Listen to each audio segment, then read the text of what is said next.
Namna tulivyotangaza juma jana, Comme nous avons annoncé la semaine passée, tulisema ya kwamba leo tutaanza somo mpya nous avons dit que nous allons introduire un nouveau enseignement ambayo inahusika na neno nayosema baraka. qui a comme thème la bénédiction. Na kwa kupata somo hii tunaipata katika Mwanzo sura 12. Et cet enseignement, nous le retrouvons dans Genèse chapitre 12. Tutasoma mstari wake wa kwanza hadi ile ya 3. Nous allons lire du 1er au 3e verset. Mwanzo sura yake 12. Genèse chapitre 12, Na tutasoma mstari wa kwanza hadi ile ya 3. nous lirons du 1er verset jusqu'au 3e. Kama tumepata tuende kwa usomi. Si nous avons trouvé, nous pouvons commencer la lecture. Basi Bwana akamwambia Abraham, L'Éternel dit à Abraham, toka wewe katika nchi yako na katika ndugu zako va-t'en de ton pays, de ta patrie, na nyumba ya baba yako hata nchi nitakayo kuonyesha, et de la maison de ton père dans le pays que je te montrerai. na nitakufanya wewe kuwa taifa kubwa, Je ferai de toi une grande nation, na nitakubariki, et je te bénirai. nitatukuza jina lako nawe uwe baraka, Je rendrai ton nom grand, et tu seras une source de bénédiction. na nitawabariki wanaokubariki, Je bénirai ceux qui te béniront, naye anayekulaani nitamlaani vile vile, et je maudirai ceux qui te maudiront. na ndani yako jamaa zote za nchi watabarikiwa. Et toutes les familles de la terre seront bénies en toi. Amen. Amen. Hii ni mahali ambapo tunachukua kama msingi ya mafundisho yetu. C'est ici le texte de base où nous tirons notre enseignement. Lakini kusema neno baraka, Et parler de la bénédiction, utayaona yanarudilia mara na mara kwenye mashairi haya matatu. vous allez voir qu'on répète à plusieurs reprises le mot bénédiction. Basi baraka ni kusema nini? Qu'est-ce que signifie la bénédiction? Baraka ni maneno mazuri unayotangaza juu ya mtu wala kitu. La bénédiction, ce sont des paroles, des bonnes paroles qu'on déclare au sujet de quelqu'un ou d'une chose. Na unayatangaza ili yampeleke kwenye mafanikio. On proclame ces paroles à quelqu'un pour que cela l'amène à la prospérité. Ni maneno mazuri Ce sont des bonnes paroles, unayatamka vous les déclarez juu ya mtu au sujet de quelqu'un wala kitu, ou d'une chose, na makusudi ya kuona mafanikio kwa maisha yake. et cela a pour objectif pour que cette personne-là ou à la chose prospère dans sa vie. Na kwa wengine wanasema baraka ni neema, Et les autres disent que la bénédiction, c'est la grâce. ni faveur ya ukubali ambao umepata, C'est une faveur d'être accepté. na alafu kuna yule ambaye anashimama mbele yako Il y a quelqu'un qui se tue devant toi na anaanza kutoa maneno mazuri juu. et il commence à déclarer de merveilleuses paroles à ton sujet. Hizo maneno anayoyatamka Les paroles qu'il déclare, ndio anabeba baraka, ce sont des qui contiennent la bénédiction. na kwa mawazo ya walio wengi wetu Et dans la pensée de plusieurs parmi nous, wanafikiri baraka ni kitu materiel. plusieurs pensent que la bénédiction, ce sont des choses matérielles.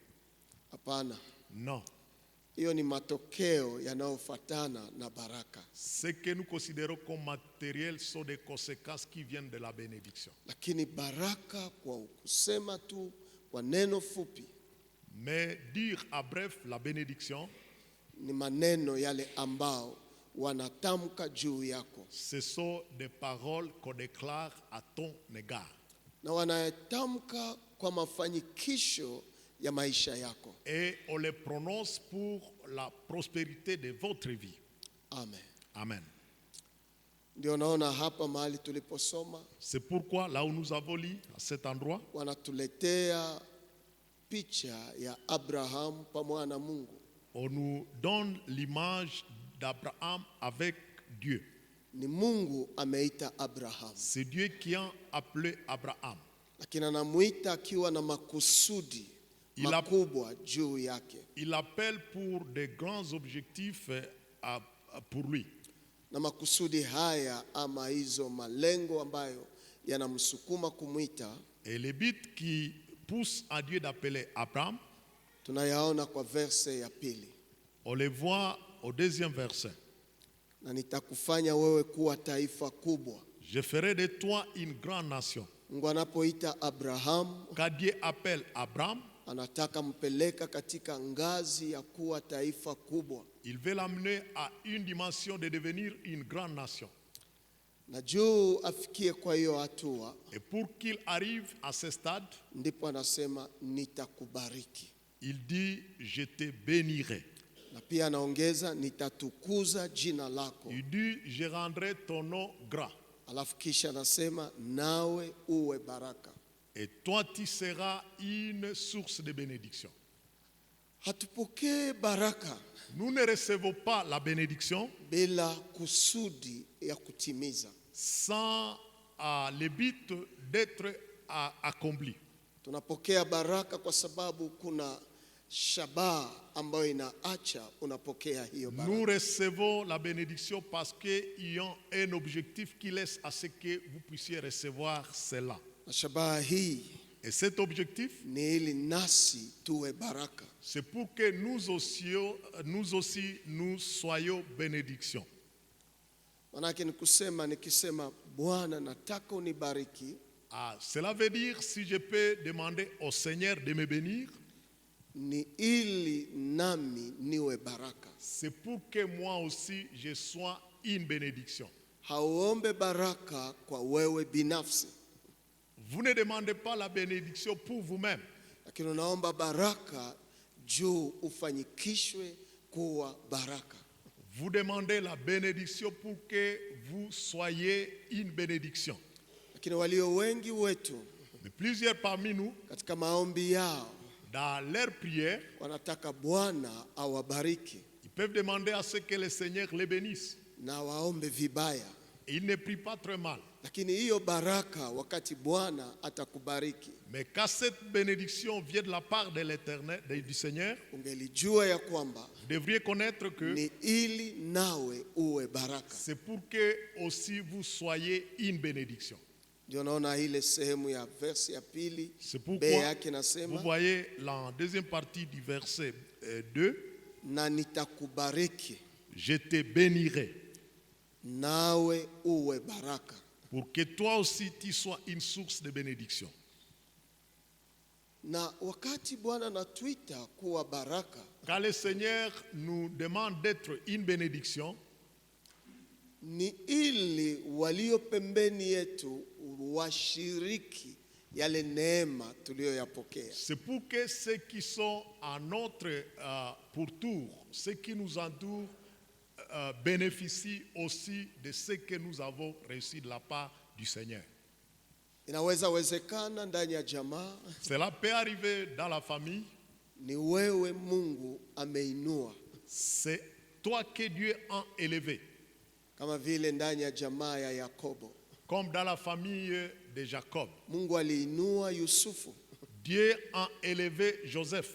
Katika watoto 13 wa Yakobo, Dans les 3 enfants qu'avait 13. Jacob, 13 enfants qu'avait Jacob. maana mara mingi wanaweka Dina, lakini wakiweka Dina kama mwanamke wanakuwa 13. Si on ajoute Dina au fils de Jacob, ils seront au nombre de 13. Lakini huko katika watoto 13 Mais parmi ces 13 enfants, Mungu aliona Yusufu, Dieu a vu Joseph. na wakati anamwona Yusufu Et en voyant Joseph, akambariki. il l'a béni. Na Yosefu kubarikiwa na Mungu Et quand Joseph est béni par Dieu, ni ili awe baraka kwa ndugu zake. c'est pour qu'il soit une bénédiction pour ses frères. Na nitakubariki Et je te bénirai ili nawe uwe baraka. pour que tu sois une source de bénédiction. Na ukiona verset 3, Si on voit le verset 3, na ndani yako et à toi, jamaa zote za nchi watabarikiwa. toutes Hallelujah. les familles de la terre seront bénies. Ndani ya nani? À qui? Ndani ya yule aliyepokea baraka À celui qui a reçu la bénédiction. na akafanywa kuwa baraka. Et il lui fera une bénédiction. Na alipofanywa kuwa baraka, Et quand il a été fait une bénédiction, ni ili hawa wengine wote c'est pour que les restes wabarikiwe na yeye. soient bénis par lui. Na ulizo ndogo ambayo tunaweza kufungula kwa wakati huu, La petite question que nous pouvons poser, ouvrir à ce moment, baraka ambayo unaokuwa nayo, la bénédiction que vous avez. je, yamekufanya kuwa baraka? Ndiyo. Est-ce que cette bénédiction vous a fait être aussi une bénédiction? Neno yamekufanya kuwa baraka Le concept, est-ce que cela t'a fait une bénédiction? ni kusema wengine wamejipata ndani ya baraka zako, Est-ce que les autres se retrouvent dans tes bénédictions? na kama wengine hawajipate ndani ya baraka zako, Et si les autres ne se retrouvent pas dans tes bénédictions, tunaweza jiuliza, hii ni baraka kutoka kwa Mungu ama? on peut se poser, est-ce que cette bénédiction vient de la part de Dieu ou non? Maana wale ambayo Mungu alibariki Parce que ceux-là qui Dieu a béni, waliitwa baraka ils ont été appelés bénédiction ili wawe baraka. pour qu'ils soient une bénédiction. Kwa neno ndogo tunaweza sema À petit mot, nous pouvons dire, baraka ni mzigo, la bénédiction, c'est un fardeau. ni mzigo. C'est un fardeau. Kwa sababu umebarikiwa, unatumikia wengine. Parce que vous êtes bénis, vous travaillez pour les autres. Kwa sababu umebarikiwa, unabeba mzigo ya watu wengine, Parce que vous êtes bénis, vous portez les fardeaux des autres. na mzigo huu Et ces fardeaux, ni kuwafanya nao wawe baraka, c'est pour faire de ces gens-là qu'ils soient aussi une bénédiction. ni kuwawezesha C'est pour les faciliter, ili wafikie mafanikisho pour qu'ils arrivent à la prospérité, ya kuwa baraka, d'être une bénédiction, ili nao wabariki tena. pour qu'ils aussi bénissent. Hivi nikisema Mungu nibariki, Et si je prie, Dieu, bénis-moi, ni kusema nitakuwa mtumishi ya watu je wengine. serai esclave des autres. Kama uelewe pale, Et si vous ne comprenez pas cela, basi hauelewe baraka. Ni et kusema vous ne comprenez pas qu'est-ce que la bénédiction, kulingana na mawazo ya Mungu ndani ya kuita Abraham, en s'accordant avec la pensée de Dieu dans la convocation d'Abraham. lakini juu ya yote Et à tout cela, jua ya kwamba baraka ni maneno. il faut savoir que la bénédiction, ce sont des paroles. Maneno ninayoyatoa Ce sont des paroles que je déclare. mazuri Ce sont des bonnes paroles juu ya mutu na juu ya au kitu, sujet de quelqu'un ou à l'égard d'une chose, ili wawezeshwe kwa kutimiliza ustarehe wao, pour qu'ils soient capacités pour accomplir leur paix. hata Mungu yeye mwenyewe Même Dieu lui-même, ni yeye Bwana wa baraka, il est le Seigneur des bénédictions. ni yeye mwanzishaji ya neno baraka, C'est lui qui a commencé le concept bénédiction. kwa sababu tunapoona ndani ya Mwanzo sura 1 Quand nous voyons le texte en Genèse chapitre 1er, na mstari ya 28, le 28e verset, Mungu akawabariki, Dieu les bénit Mungu akawaambia, et Dieu leur dit, mzidi na kuongezeka soyez féconds et multipliez, na mjaze tena nchi na kuitisha, Remplissez la terre et na assujettissez-la. mtawale juu ya samaki za Et bahari dominez sur les poissons de la mer, na ndege za anga sur les oiseaux du ciel, na kila kiumbe kinachotambaa et nchini. sur tout animal qui se meut sur la terre. Ni hapa mara ya kwanza kwenye Biblia C'est ici pour la première fois dans la Bible, tunaona neno baraka, on voit le concept bénédiction. lakini anawabariki na makusudi. Mais Dieu les bénit pour des objectifs. Ya kwanza, Le premier objectif, muzidi na kuongezeka. soyez féconds et multipliez. Kuna kuzidi na kuna kuongezeka. Ayant le fait d'être fécond et de se multiplier. Ya pili, mujaze tena nchi, En deuxième lieu, c'est remplir la terre. na ingine ni kutiisha Et en troisième lieu, c'est assujettisser na kisha mtawale. et puis dominer. Tunapokea baraka kwa makusudi haya, Nous recevons la bénédiction pour ce but, ili tuweze kuzalisha pour que nous puissions rendre féconds, na ili tuweze kutiisha. pour que nous puissions assujettir. Manake hapo neno kutiisha Ici, le concept assujettir, ni kupeleka kitu kwa ngazi ya juu, Sa- ukisha itawala tena ndani ya transformation. c'est amener une chose à une dimension élevée, c'est amener une chose à la transformation. Na pia wakatupa mamlaka ya kuongoza. Et on nous a Utawala. donné le pouvoir de dominer. Na hawa watu ambayo Mungu anawapatia Et les gens à qui Dieu confie cette ni responsabilité, watu ambao alikuwa amewaumba kwa mfano wake ce sont des personnes que Dieu avait déjà créées à son image na kwa sura yake, et même à son ressemblance. na pia watawale. Il faut qu'ils puissent dominer. Ile ni verse 26 ndani ya mawazo ya Mungu kwa kuumba mwanadamu. Là, c'est le verset 26 dans la pensée de Dieu de créer l'homme. Ingeliwezekana Mungu angesema nimeshawaumba kwa mfano wangu na kwa sura yangu, yanatosha. Il serait possible à Dieu de dire que je vous ai déjà créé à mon image, je vous ai déjà créé à mon ressemblance. Lakini Mais aliona inastahili awabariki, il a vu qu'il était mieux de les bénir. ili baraka hizo Pour que cette bénédiction ziwawezeshe kumiliki uwepo wote wa uumbaji ambayo Mungu les alikuwa nao kwao. facilite de tenir tout le pouvoir sur la création. Na utaona pia Mungu aliweza pia kubariki viumbe alivyoumba. Et vous allez voir que Dieu aussi a béni les créatures qu'il a créées. Kama unaweza ona verset 31 Si on peut voir le verset 31, na unaiasocie na chapitre 2 ya Genèse 1 à 3. et vous associez cela au chapitre 2 du premier verset au troisième. Na Mungu aliona kila kitu alichofanya, na tazama kilikuwa kizuri sana. Dieu vit tout ce qu'il avait fait et voici c'était très bon. Na ilikuwa magharibi na ilikuwa asubuhi siku ya sita. Et si il y est soir et il y un matin, c'est fit le sixième jour. Mbingu na dunia zikamalizwa na jeshi lao lote.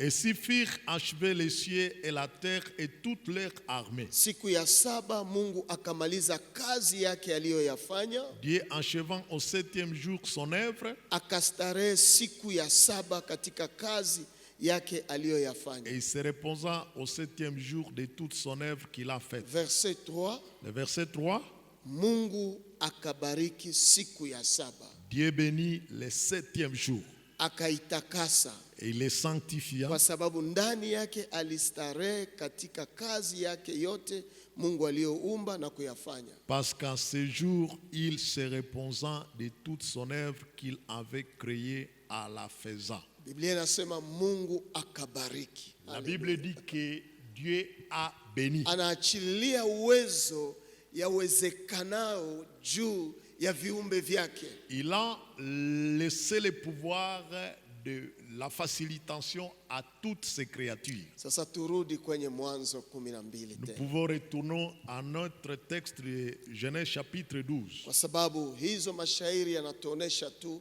baraka ni maneno mazuri. À tous ces versets-là nous montrent que la bénédiction, ce sont des paroles de bienveillance.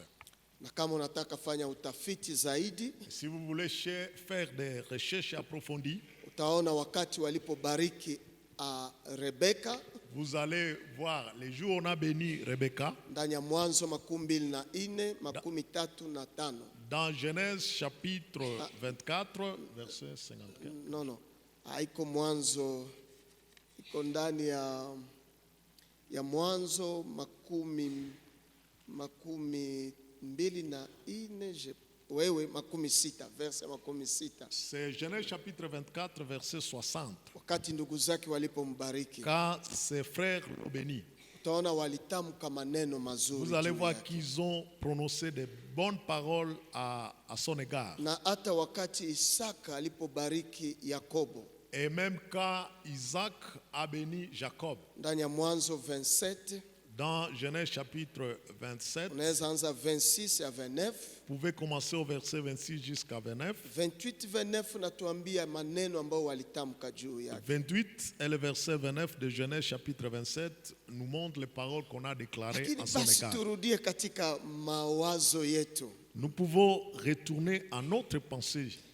Hapa mahali tuliposoma ndani ya Mwanzo 12, Là où nous avons lu en Genèse chapitre 12, tulisema ya kwamba Mungu alipobariki Abraham, nous avons dit que Dieu a béni Abraham. alimuweka juu naye awe baraka. Il a placé pour qu'il soit une bénédiction. Na Biblia inasema na ndani yako jamaa zote za nchi Et la watabarikiwa. Bible dit, toutes les familles de la terre seront bénies en toi. Ni kusema kama tunapokea baraka za Mungu Cela signifie, si nous recevons la bénédiction ou les bénédictions de Dieu, na hatuwezi kuziachililia kwa watu wengine, nous ne pouvons pas les abandonner à d'autres personnes. tutakuwa hatutimize masharti za baraka.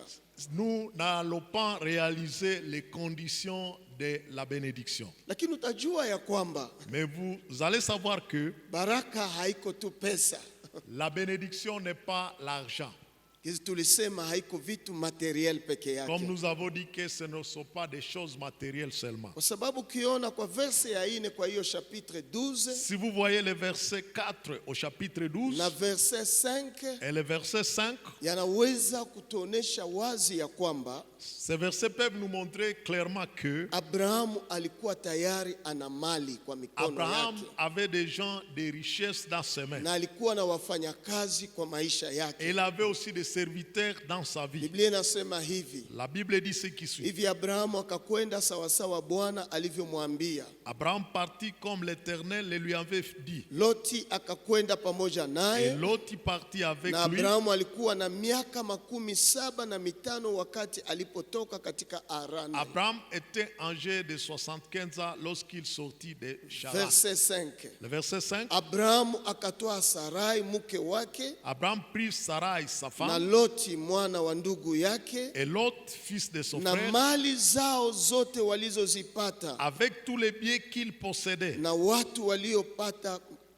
waliopata katika Harani, et les serviteurs qu'il avait acquis à Charan. wakatoka kwenda kwa nchi ya Kanana, Ils partirent pour aller au pays de wakaingia Canaan, nchi ya Kanana. et ils entrèrent au pays de Canaan. Tukisema baraka ni mali, Si nous disons que la bénédiction sont des richesses, Mungu alisema ndakubariki, na Abrahamu tayari ana vitu vyake. Dieu a dit à Abraham, je te bénirai, car Abraham avait des gens, des biens matériels. Alikuwa na vitu, Il avait déjà des biens. lakini nini ambayo Mungu alitaka kuongeza kwa Abrahamu? Qu'est-ce que Dieu voulait ajouter chez Abraham? Ni kumuwezesha ndani ya baraka zile ambayo anamupa. C'est de lui rendre capable dans les bénédictions lui accordées. Kwa hivyo tunaweza kubaliana ya kwamba Et si nous pouvons s'accorder que baraka la bénédiction haiko kitu materiel peke yayo. n'est pas seulement les matériels. Hapana. Non. Baraka La bénédiction, ni uwezo ya kufanyikisha juu ya upate yale ambayo unatafuta. c'est le pouvoir ou la capacité qu'on reçoit pour prospérer ce que vous avez. Tujaribu kufanya exegese kidogo ya proverbe. Nous pouvons faire une petite exégèse des proverbes. Mezali Proverbe 11 Proverbe 11, na tuone ile mustari ile ya 24. 24 na 25. Proverbe 11, 14 et 24 et 25. Kuna anayesambaza Tel qui donne na anazidi kuongezeka. devient plus riche. Kuna anayezuiza isiyo haki, Et tel qui épargne à l'excès lakini inaleta uhitaji tu. ne fait que s'appauvrir. Nafsi ya mwenye ukarimu itanenepa, L'âme bienveillante sera rassasiée. naye anayenyweshwa atanyweshwa mwenyewe. Et celui qui arrose sera lui-même arrosé. Hii ni prinsipi za maisha za baraka. Ici, ce sont des principes de la bénédiction dans la vie. Nitakubariki Je te bénirai ili nawe uwe baraka, pour que tu sois une bénédiction. na mataifa watabarikiwa ndani yako. Et toutes les nations seront bénies à toi. Kusema wakati tunapokea baraka kutoka Cela, kwa Mungu, cela signifie que nous recevons une bénédiction de la part de Dieu. ndio naona hapa wanasema kuna anayesambaza C'est pourquoi ici il est dit tel qui donne libéralement na anazidi kuongezeka. devient plus riche. Kuna anayezuiza isiyo haki, Et tel qui épargne à l'excès lakini naleta uhitaji tu ne fait que s'appauvrir. ndani ya maisha yetu. Dans notre vie, Wakati Mungu ametupositione ndani ya neema yake, quand Dieu nous positionne dans sa grâce, anahitaji nasi tuachililie kwa wengine hiyo neema, il demande à ce que nous puissions libérer cette grâce aux autres. na tunapoachililia neema hiyo ambayo tulipokea kutoka kwa Mungu, Quand nous libérons cette grâce que nous avons reçue de la part de Dieu, tunazidisha neema juu yetu. nous agrandissons la grâce sur nous. Na hapa haiko maneno ya kugawa pesa, kugawa vitu, hapana. Ici, ce n'est pas des choses pour distribuer l'argent ou bien pour distribuer les Ni effets. yale ambao ulipokea kama baraka kutoka kwa Mungu. C'est ce que tu as reçu comme bénédiction de la part de Dieu. Hiyo capacité de savoir faire yenyewe unaweza kuwa Cette nayo, capacité de savoir faire des choses que vous pouvez na wewe faire, avoir, unaweza kuigawia watu wengine. vous aussi vous pouvez partager cela avec Na d'autres. ukigawia watu Et wengine, à les partager avec les autres, yanakufanya tena uweze kupata zaidi. cela vous aide à ce que vous receviez beaucoup. Kwa mji wetu wa Butembo, Dans notre ville de Butembo, mawazo yetu tunajua mtu ambaye amebarikiwa ni kukuwa na pesa. dans notre pensée, nous pensons que celui qui est béni, c'est celui qui a l'argent. Hapana, Non. unaweza kubarikiwa na hauna pesa. Vous pouvez être béni sans avoir de l'argent. Una mawazo Vous avez des bonnes idées ambao unaweza kuuzisha, que vous pouvez vendre. na mawazo hii yanaweza kukupatia yale ambayo unahitaji. Et les pensées là peuvent vous accorder ce que vous avez Na besoin. alafu ukijua kugawa mawazo yako Si vous savez partager vos pensées kwa watu wengine, à d'autres personnes, nao watakuongezea mawazo yao, et aussi vont vous ajouter des idées. yatakusaidia kujiepanwire Et tena cela zaidi. va vous aider à vous épanouir davantage. Kuna mtu mmoja aliweza kunichanganisha Il y a quelqu'un qui l'a confondu épais. kwa hii safari nilipokuwa Tanzania. À ce dernier voyage qu'il a effectué à Ni Tanzanie. yule ndugu ambaye alitupatia hii tapi rouge ambayo tuko C'est nayo. le frère là qui nous a donné ce tapis rouge. Ana uwezo Il a la force, ya akili, il a l'intelligence, ana uwezo il a la force pia ya vitu ya kimwili. des richesses matérielles. Hapa aliniuliza hivi, Il m'a posé la question de baba savoir, mchungaji, cher serviteur, unawaza biashara gani inakuwa na gharama ya juu sana katika ulimwengu? qu'est-ce que vous pensez et quel est Les le produits, business ou bien les produits qui coûtent cher dans la vie? Unawaza ni biashara gani? Vous pensez que c'est quel business qui est très cher? Sijue kama ingelikuwa wewe ungewaza nini. Je ne sais pas si c'était toi qui allais répondre comment à cette question. Saa ingine unaweza waza dhahabu ndio biashara ya juu. Peut-être vous pouvez penser que c'est l'or, ceux qui vendent l'or, qui font un grand business. Saa ingine unaweza waza kose ni alimasi. Vous pouvez penser que c'est le cuivre ama diama. ou les diamants. Hapana. Non. Akaniambia mchungaji, Il a dit, pasteur, biashara ambayo inakuwa na gharama ya juu katika ulimwengu le business qui coûte très cher dans le monde, ni kugawa ama kuuzisha mawazo yako. c'est de vendre ses idées ou ses pensées, je dirais sa connaissance. Maana ukijua kuuzisha mawazo yako, Parce que si vous savez vendre vos pensées, mawazo haina gharama ya bei. les pensées n'ont pas un prix. Maana inaweza kununuliwa kwa gharama ya juu. On peut vendre, on peut acheter les pensées à un grand prix. Acha nikukaribie tena juu nielewe Je vizuri. peux m'approcher encore davantage de vous pour que vous me saisissiez davantage. Iwe hata mavazi ambayo tuna expose kwenye duka zetu Même les habits que nous exposons dans nos boutiques, ni baraka ambayo tunakuwa nayo, c'est une bénédiction que nous avons. lakini ili yaweze kukubaliwa Pour que ces habits soient acceptés na uone faida yake kwa biashara yako, et que vous voyez la valeur dans votre business, lazima ujue kuuzisha mawazo yako, masemi yako juu ya hiyo il mavazi faut ambayo savoir unakuwa nayo. penser vos idées au sujet des habits que vous vendez.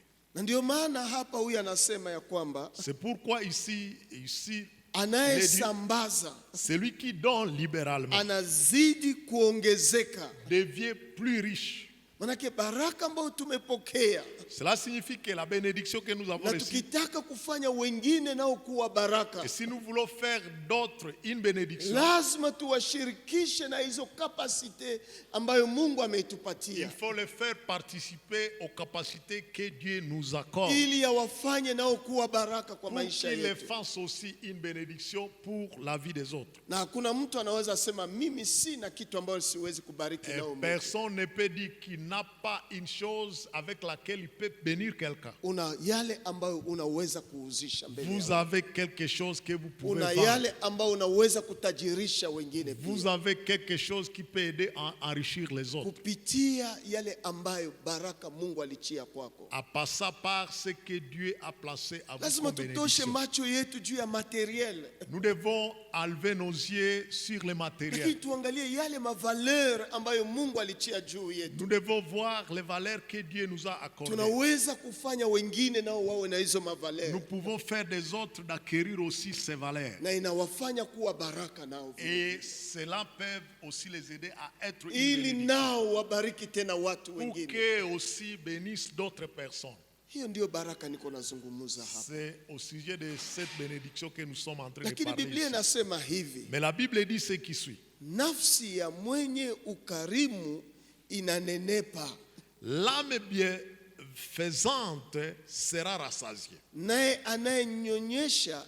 anayenywesha atanyweshwa mwenyewe. Et celui qui arrose sera lui-même arrosé. Kama nafsi yetu na ukarimu, Si notre âme a la kwa bienfaisance, sababu Mungu ametubariki parce que Dieu nous a bénis, na ametaka nasi tuwe na baraka kwa watu et wengine, il veut que nous soyons une bénédiction pour ni les autres. kusema maisha yetu yamekuwa ya ukarimu, Cela veut dire que notre vie devient une vie de libéralité. na tunapoachililia hizo baraka ambayo Mungu ametupa, Et quand nous libérons les bénédictions avec lesquelles l'Éternel nous a données, yanapeleka wengine katika hiyo ukarimu nao ya baraka, cela amène les autres aussi dans la lakini liberté. pia yanaturudilia kunenepesha espace ya baraka Mais zetu. aussi cela nous revient pour épanouir l'espace de notre bénédiction. Lakini umebarikiwa, Mais tu es béni lakini unazuiza hizo baraka yako, et tu empêches de partager ces bénédictions. hapo hauende sawasawa na mawazo ya Mungu. Là, tu ne marches pas selon la volonté de Dieu. Mawazo ya Mungu ni nini? La pensée de Dieu est laquelle? Nitakubariki Je te bénirai ili uwe baraka, pour que tu sois une bénédiction. na wengine wote Et les autres watabarikiwa ndani yako. seront bénis à toi. Haleluya! Amen. Nini ambayo Mungu amechia kwako? Qu'est-ce que Dieu a déjà mis à toi? Je, ile ambayo Mungu amekupa Est-ce que ce que Dieu t'a donné, inaweza kuwa kwa faida ya wengine est-ce que cela peut être bénéfique à d'autres ama ni kwako binafsi? ou bien cela c'est pour toi seulement? baraka ni kwa faida ya watu wengine. La bénédiction, c'est pour l'avantage des autres.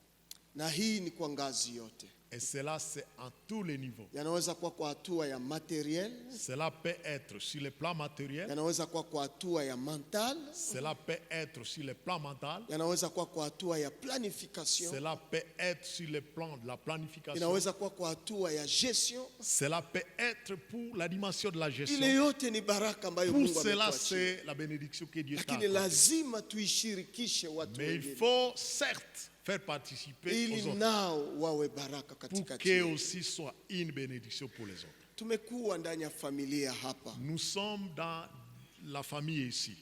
Katika familia hii Polyglossa, Dans la famille polyglossa ici. pengine ni wewe Mungu aliinua, Peut-être c'est toi que Dieu a élevé. alikuinua kwa faida yangu, Il t'élève pour mon intérêt. aliniinua kwa faida yako. Il l'a élevé pour ton intérêt.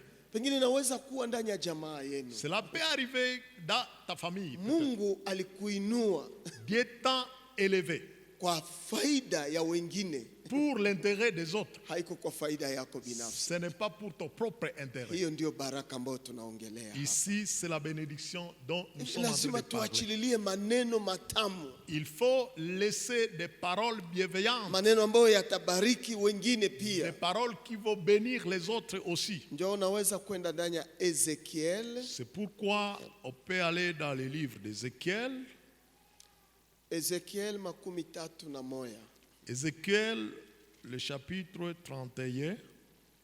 Nitajaribu kwenda na wewe polepole ndani ya verse ile ya pili Et je vais aller lentement avec vous dans les versets 2 mpaka verse ile ya 7.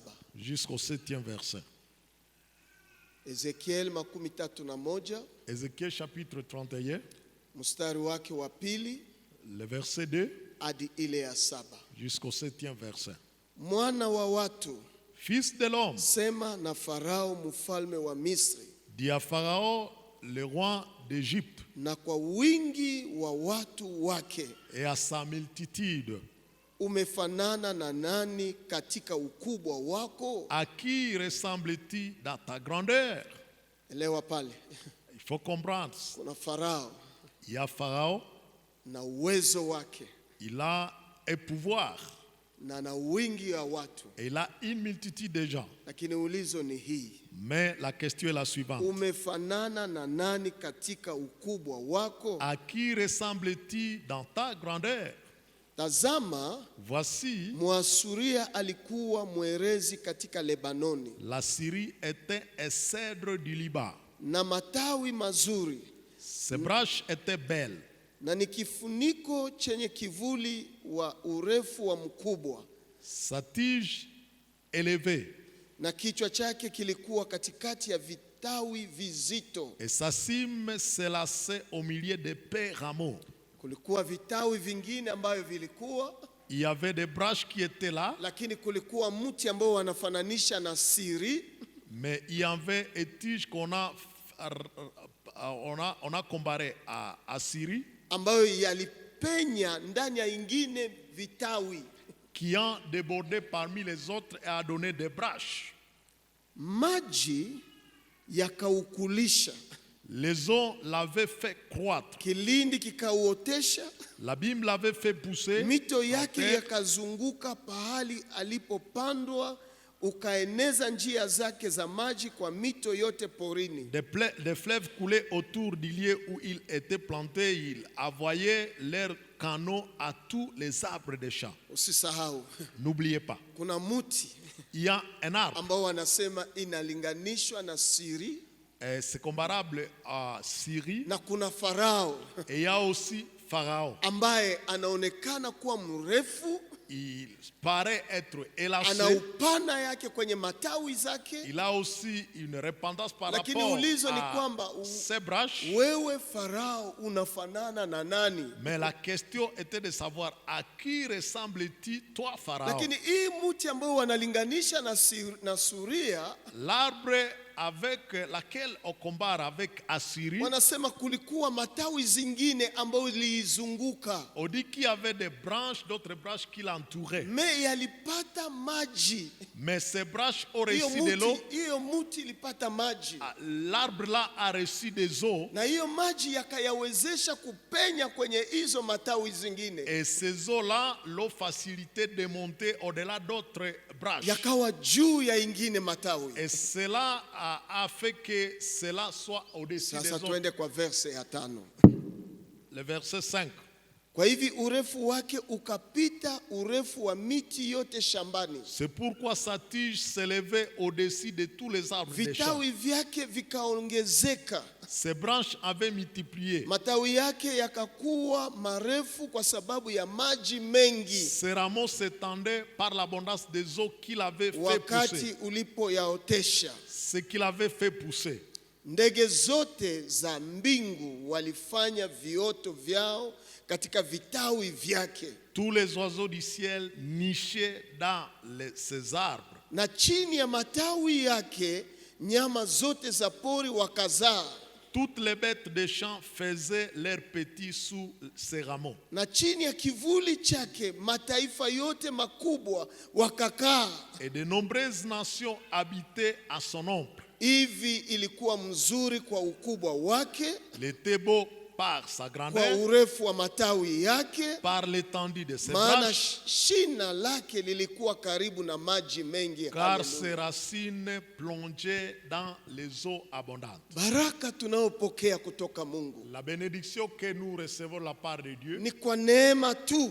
c'est par la grâce. Mungu anaweza kukupitisha katikati ya matawi zingine. Dieu peut vous faire traverser au milieu d'autres branches. Mungu anaweza kukuinua katikati ya wengine. Dieu peut t'élever parmi les autres. Anakupa makapasite tofauti na Il wengine. te donne de différentes capacités par rapport aux autres. Kwa nini? Pourquoi? Kwa sababu uko pembeni ya kwenye maji, Parce que vous êtes à côté des sources d'eau, mahali ambapo kuna baraka. là où il y a les Na bénédictions. wakati Mungu anaweza kukuinua, Et quand Dieu peut vous élever, ni ili hata ndege za anga c'est pour que les oiseaux du ciel vikuje navyo kukuya kujenga vioto vyao chini yako, viennent nicher à toi, ili vikuje kujenga vioto vyao katika vitawi vyako, viennent construire leur nid dans tes branches. na chini ya matawi yako. Et en dessous de Jua tes ya kwamba branches, na nyama zote za pori zitakuya kukaa, il faut savoir que les animaux sauvages viendront y habiter. na chini ya kivuli chako Et même dans votre ombrage, mataifa yote ya makubwa nao watakuya kukaa. il y aura des grandes nations qui viendront s'asseoir là. Hii inataka kutuambia nini? Cela veut nous dire quoi? Wakati Mungu anakubariki Quand Dieu bénit quelqu'un, ni ili uwe baraka, c'est pour que vous soyez une ni bénédiction. ili wengine nao wabarikiwe na C'est wewe. pour que les autres soient bénis par toi. Na kama baraka zetu Si nos bénédictions, haiwezi kupatia vingine watu viumbe vingine kupata espace ndani yake, si les autres créatures ne se retrouvent pas dans notre bénédiction, eske hiyo ni baraka kutoka kwa Mungu, est-ce que réellement cela c'est une bénédiction qui vient de la part de Dieu? ama tunafananishwa na huyo Farao Où nous sommes comparés, nous ressemblons à ces pharaons-là. ambao walisema, Farao unafanana nani? On a dit, à qui ressemble-t-il Pharaon? Ni kweli umeonekana kuwa na nguvu, C'est vrai que manifestement tu as les pouvoirs unaonekana kupanda juu na kupenya kwa sehemu zote, et on te voit en train de te multiplier, lakini mais je, ndege za anga zinaweza kuyajenga pembeni yako est-ce que les oiseaux du ciel peuvent venir construire à côté de vous ili nao washiriki baraka ambayo unapokea kwenye source? pour qu'ils bénéficient de la bénédiction que tu reçois de la part de la source?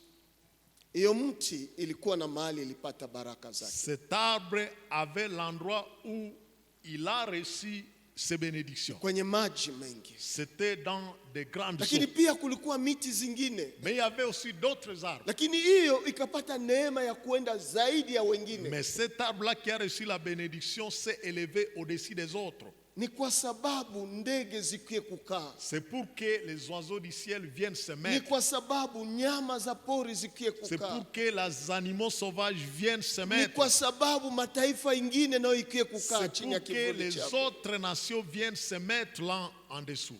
Mpendo ambaye uko hapa, Bien-aimé qui est ici, ukibarikiwa si vous êtes béni, ni kwa faida ya watu wengine, c'est pour l'intérêt des autres si personnes. kwa faida yako Ce binafsi. n'est pas pour votre propre intérêt. Mungu akikupatia nafasi ya kupenya wengine, Si Dieu te donne la faveur de monter au-dessus des autres, ni ili wengine wapate kivuli chako, c'est pour que les autres trouvent de l'ombrage à vous. ni ili wengine wajengwe chini yako, C'est pour que les autres soient bâtis en dessous de vous. wazaliwe chini yako. Qu'ils puissent donner des enfants en dessous de vous.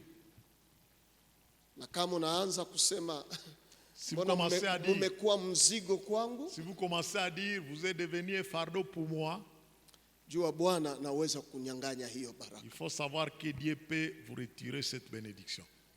Na ni ile tunaona kwa verset 10. C'est ce que nous voyons au verset 10.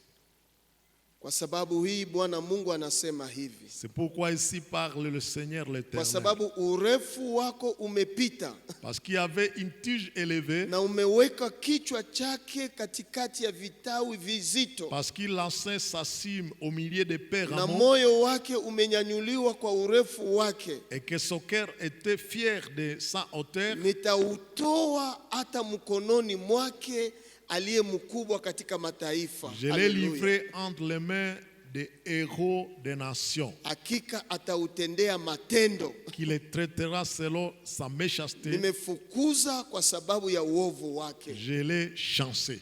Mungu anaweza kutunyang'anya yale ambayo ametupatia. Dieu peut nous ravir ce qu'il nous a donné. Kama kiburi ya mioyo yetu naweza kupanda, Si l'orgueil de nos cœurs peut s'élever ile baraka ambayo ametupatia pour cette bénédiction qu'il nous a donnée, tumeshindwa kuishirikisha wengine, si nous manquons faire participer à cela les autres, anaweza kuipatia watu wengine. Dieu peut donner cela à Wengine quelqu'un d'autre. watakuwa tayari kwa kuservire watu Les wengine. personnes qui seront prêtes à servir les autres avec cette bénédiction. Mungu amekubariki Dieu t'a béni. ndani ya hiyo familia Polyglossa. Dans la famille ici, Polyglossa, Ametosha kichwa chako ipande juu, il a élevé ta tête au-dessus. ni ili mimi nikae chini ya kivuli chako, C'est pour que moi, je m'asseye en dessous de votre ni ombrage. ili yule ko pembeni yako ajenge vioto juu ya matawi C'est yako. pour que celui qui est à votre côté construise des nids dans tes branches. Na kama uelewe hiyo, Et si vous ne comprenez pas cela, manake hauyabarikiwa bado. donc cela signifie que vous n'êtes pas béni. Ninaomba baraka, Mungu nibariki. Et il y a quelqu'un qui peut demander, bénis-moi Dieu. Unapoyaomba Quand vous priez cela, ni mzigo, c'est un fardeau. na Mungu akikubariki Et si Dieu te bénit, anakupa mzigo, il te donne un fardeau. na kama uitendeshe Et si vous ne mettez pas cela en pratique, ataipatia mtu mwingine. il va donner ça à quelqu'un d'autre. Nimeshaongelea hapa nikimaliza. Ah, j'ai déjà parlé ici en allant vers la fin. Kuna ndugu mmoja aliweza kufanyikishwa kwa baraka, Il y a un homme qui a été vraiment béni. na kuna siku aliniuliza hivi, Et un jour, il m'a posé la question de savoir, ndani ya hii mji wa Butembo, dans la ville de Butembo ici, mchungaji, ndani ya pasteur, jamaa yangu dans ma famille, ni kweli nimeonekana kubarikiwa, je parais être béni.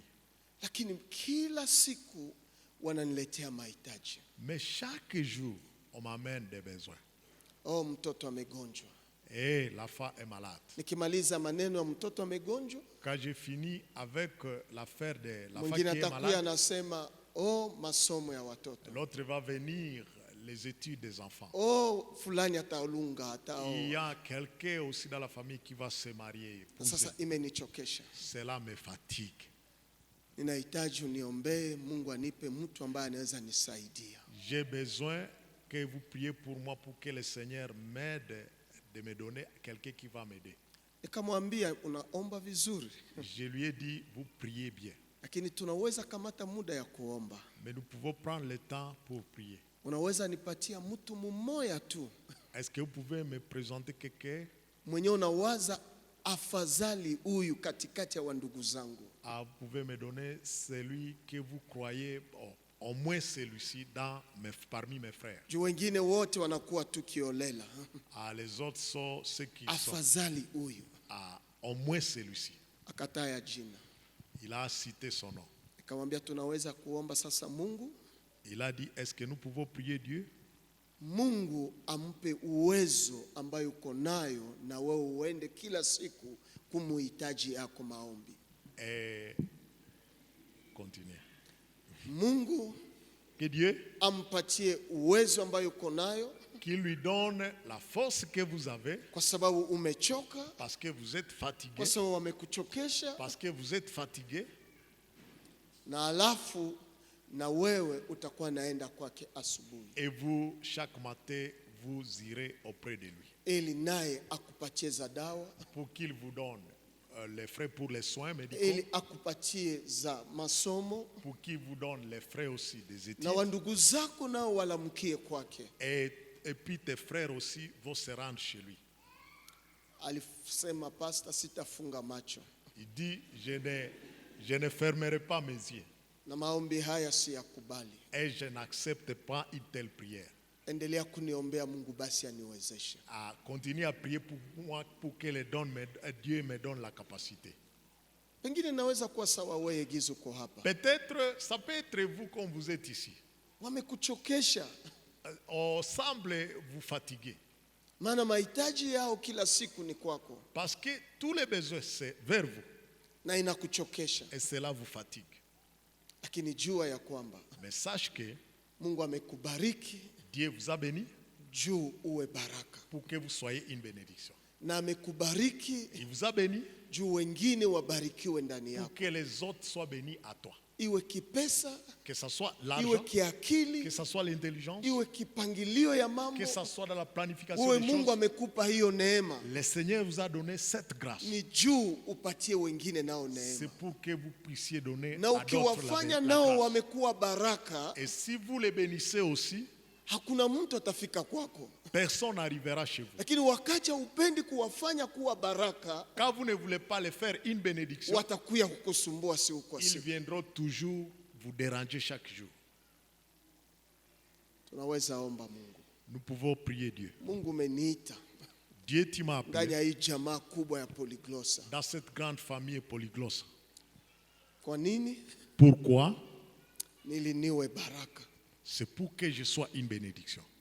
na nifanye wengine kuwa baraka, Pour que je fasse aussi d'autres une bénédiction. maana tumepokea baraka ya uzalishaji Parce que nous avons reçu la bénédiction de multiplier. na tumepewa baraka ya uchungaji Nous avons reçu la bénédiction de garder. na tumepewa baraka ya transformation asijetisti. Nous avons reçu la bénédiction de transformer les choses. Na hizo baraka zote Et toutes ces bénédictions, ni ili tuwe baraka kwa watu wengine. c'est pour que nous soyons une bénédiction pour les autres. Wapendwa, Bien-aimés, usikubali wenje uonekane katikati ya wengine wote. ne permettez pas que vous soyez seulement visibles et seuls parmi les autres. Beba wengine Il faut aussi donner les autres la force ili nao waonekane pour qu'ils aussi soient visibles ndani ya sosiete ya watu. dans la société où vivent les gens. Usitafute wenje ukwe juu. Il ne faut pas chercher à être toujours au-dessus des autres. Ukikuwa juu utachoka, Si vous êtes au-dessus là, lakini seul, ukibeba vous allez vous wengine fatiguer. Mais si vous portez les autres, hautachoka sana. vous ne serez pas très fatigué. Baraka ambayo Mungu amekupa La bénédiction que Dieu ni vous a ili donnée, abebe c'est wengine, pour que cela amène les ili autres plus usibebe haut. mzigo yote we Pour que peke. vous ne transportiez pas seuls les fardeaux. Na Abrahamu alibeba watu wengine. Et Abraham a apporté Biblia les autres. inasema alienda hata na Loti. Et la Bible dit qu'il est parti Biblia avec inasema Lot. alienda hata na watu wote ambao alikuwa nao na bado hayakutana na Mungu. Et la Bible dit qu'il a il est allé avec tous les serviteurs qu'il avait avant même la rencontre Na avec Biblia lui. inasema ya kwamba kaenda na mali yake, Et la Bible dit qu'il est parti avec na ses kwenye biens. alienda Et là où il est parti, alibadilisha maisha ya Loti, il a transformé la vie de l'autre. na Loti akakuwa baraka, Et l'autre est devenu na une akawa na bénédiction. watumishi Et wengine. lui aussi avait ce Hiyo serviteur. ndio mapenzi ya Mungu. Et c'est là la volonté de Dieu. Ukijifichia hiyo maneno, Si vous cachez cela pour vous, unajifanya maskini gizi vous Biblia vous inasema. faites pauvre comme nous a dit la Lakini Bible. ukisambaza mawazo Mais yako, si vous dispersez cela, unajifanya tena kuwa tajiri. vous vous enrichissez Maana vous-même. nyinyi nyote mnapanda. Parce que vous tous vous plantez. Maombi yangu kwa Polyglossa, Ma prière pour l'église polyglosse, mwache tubebane, il faut qu'on se mwache concentre, tubadilishane, il faut qu'on se transforme les uns tuwe les autres. baraka kwa baraka, Il baraka. faut être bénédiction Nikwe sur baraka bénédiction. kwako na Il faut ukwe que je baraka sois bénédiction kwangu pour toi, na que ule toi kwe aussi sois baraka bénédiction. kwake, L'autre, il faut qu'il soit na hiyo bénédiction pour l'autre. baraka Et yafurike. il faut que ces bénédictions déversent. Yanawezekana, Cela est possible. yanawezekana. Cela est possible. Haleluya, Amen.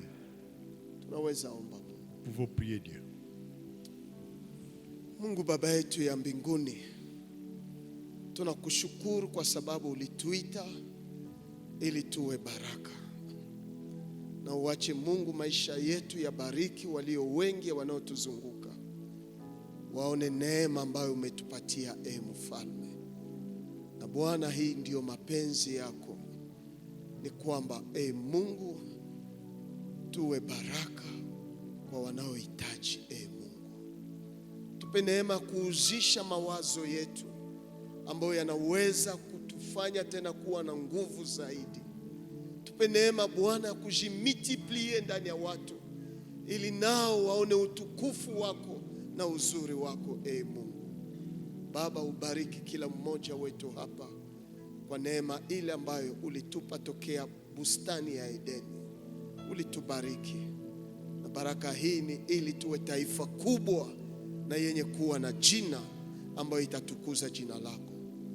Ninabariki kila mmoja hapa kwa ngazi za baraka zile ambazo umemupa ndani ya maisha yake. Bwana, uache ngazi hii watu waone utukufu wako, na watu wakiwa wajenge juu yao, wakae chini ya kivuli yao, washiriki neema ambayo Bwana umewapatia. Maana tunaomba katika jina la Yesu Kristo Bwana wetu, amen. Merci beaucoup.